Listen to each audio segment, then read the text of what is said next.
کہہ دیا تو شاید آپ کو جواب ہی نہیں دے سکے، مگر اس کو جو پارٹی کی طرف سے ملی، کوئی وزیر اعظم تک چلا گیا، کوئی وزیر اعلیٰ بنا، کوئی گورنر بنا، کوئی وزیر بنا، کوئی کیا بنا، تو ان کو پھر نواز شریف کے ساتھ میں کہتا یہ کوشچن آپ کو ان لوگوں سے کرنی چاہیے کہ جب نواز شریف کی باری آئی تو اس نے آپ کو عزت دی، ریسپیکٹ دی، تو ابھی کیا مسئلہ ہے؟ مطلب ہے کہ آپ اس کو رسپانڈ کیوں نہیں کر رہے ہو؟ اس کا بدلہ آپ کو چکانا چاہیے، اس کا بدلہ دینا چاہیے۔ اگر اس کی اس مشکل میں جس دن سے یہ سٹارٹ لیا ہے، اس کے پی کی مثال آپ لے لیں، کے پی کی مثال لے لیں، جن کی آپ بات کرتے تو آپ 2013 سے لے کے یا پی ٹی آئی کی گورنمنٹ آئی، کس نے اس کو فیس کیا، کس نے اس کا مقابلہ کیا؟ اگر آپ ان لوگوں سے پوچھیں کہ آپ نے اپنا کیا حصہ ڈالا تو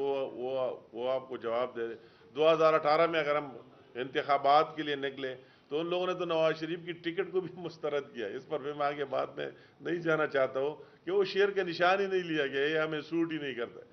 اس پر لڑے ہی نہیں۔ تو یہ سوالات آپ ان سے کر سکتے ہیں، اور میں یہ کہتا ہوں کہ نواز شریف صاحب نے ان لوگوں جس کے آپ نے نام لیے بہت عزت دی، بہت ریسپیکٹ دی۔ ابھی اس کی ذمہ داری بنتی تھی کہ اس کو اسی طرح مشکل وقت میں پارٹی کے ساتھ کھڑے ہوتے اور اس کا جواب دیتے۔ آپ کو یا پشاور ہائی کورٹ میں میرے علاوہ مسلم لیگ کا کوئی بندہ آپ نے نہیں دیکھا ہوگا۔ اگر میں آپ کے سامنے ہوں تو میں نے کیا کیا نہیں دیکھا ہے۔ میری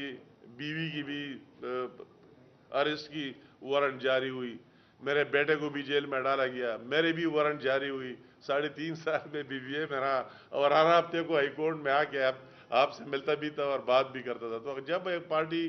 مشکل میں پڑ جائے تو پھر چاہیے کہ اس کے جو ساتھی ہے، جو اپنے آپ کو زیادہ سینئر کہتے ہیں، اس کا زیادہ حق بنتا ہے کہ اس کے ساتھ ڈٹ کر کھڑے ہو، اور پھر اچھا وقت آ جائے پھر اپنی باتیں کریں۔ شہاب لال آپ یہ بتائیں کہ یہ پی ٹی آئی کے حکومت میں اور ساتھ پھر پی ڈی ایم کی حکومت میں جو مہنگائی تھی، پہلی بار عوام کو ایک خبر مل گئی کہ مہنگائی میں کمی آ گئی، تو اس نگران حکومت کے یہ کارروائی، پھر یہ اسمگلنگ کی روک تھام، یہ بجلی کے چوروں کو پکڑ کر ساتھ ہی غیر ملکیوں کو نکالنا، غیر قانونی جو لوگ ہیں، تو اس اقدامات کو کس قدر نہیں، میں کہتا ہوں کہ یہ جو آپ کہتے ہیں، میں نے پہلے اپنے شوروں میں کہا کہ وہی سے شروع کر کے 2017 سے جب نواز شریف کی نالی ہوئی اور اس کے بعد یہ سارے قصے آپ کو مل رہے ہیں، اور جو بھی اچھے اقدامات ابھی ہو رہے ہیں،